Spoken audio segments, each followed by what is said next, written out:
महाराष्ट्र राज्य के नांदेड़ ग्राम के निकट रायपुर इलाके में आज भी खून की प्यासी डायनों का बसेरा है। स्थानीय लोगों का मानना है कि यहाँ रात में गुजरने वाले लोगों को डायन पहले तो अपने वश में करती लेती है और बाद में उस इंसान का खून पीकर स्वयं को अमर करती है। वहाँ माना जाता है कि यह इलाका डायनों का है। यहाँ पर इंसान का कदम रखना खतरे से खाली नहीं है और अगर आप वहां पर गए तो किसी तरह की गलती आपके लिए काफी नुकसानदायक साबित हो सकती है।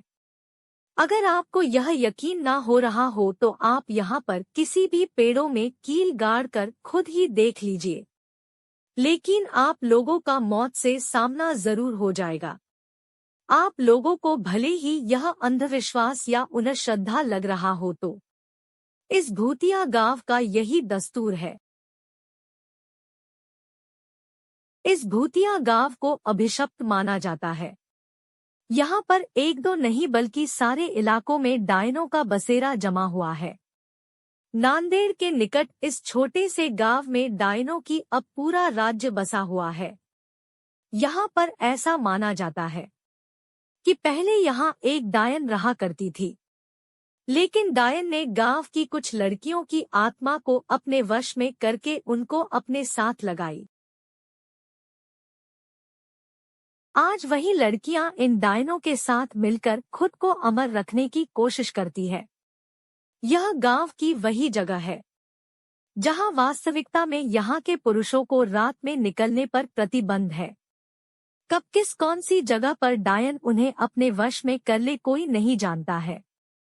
अभी तक यहाँ पर कुल 42 ऐसे मामले आ चुके हैं जिनमें से पुरुष लापता हो गए, लेकिन उनका अभी तक कोई अता नहीं चला है। यही माना जाता है कि डायन उन पुरुषों को मार दिया होगा। रायपुर में पेड़ों को काटने पर भी प्रतिबंध लगाई गई है। यहाँ पेड़ों के ऊपर डायनों के रहने की बात बताई जाती है। एक बार एक पेड़ काटने पर गांव के एक मनुष्य की मौत हो गई थी। तब से ही माना जाता है कि डायन का पेड़ काटने पर ही उसकी मौत हुई। यहाँ पर एक टूटी हुई हवेली के अंदर एक छोटी सी कोठरी है जिसमें कोई भी नहीं आता जाता है और माना जाता है कि इस अंधेरी कोठरी में जो भी गया वो वापस कभी लौट कर नहीं आया है। 16 लोगों की मौत की गवाह इस भूतिया कोठरी को यहाँ के प्रशासन ने भी सील कर दिया है। डायनों को अपने वश में करने के लिए यहाँ पर कई तांत्रिकों ने अपनी पूरी शक्ति लगा दी, लेकिन इस बीच 5 से 6 तांत्रिकों को भी मौत हो गई, जिसके बाद तांत्रिक भी यहाँ की डायनों को अपने वश में करने से घबराने लगे।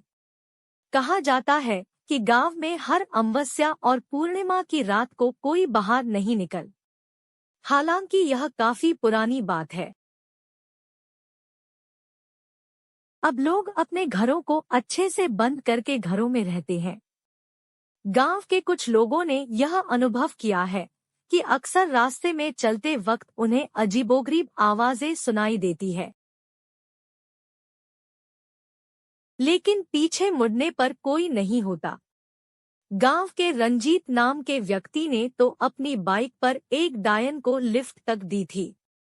काफी लंबा रास्ता तय करने के बाद उसे एहसास हुआ कि उसके पीछे कोई बैठा हुआ है, पर उसने जब पीछे मुड़कर देखा तो कोई नहीं था।